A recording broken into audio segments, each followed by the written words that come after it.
I can't tell how big it is. I mean, it's a flounder that's pulling out drag. That's a big flounder.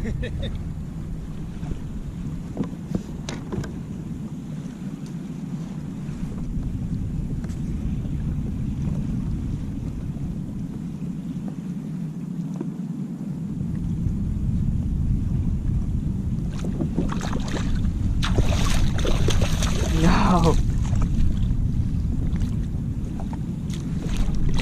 There we go.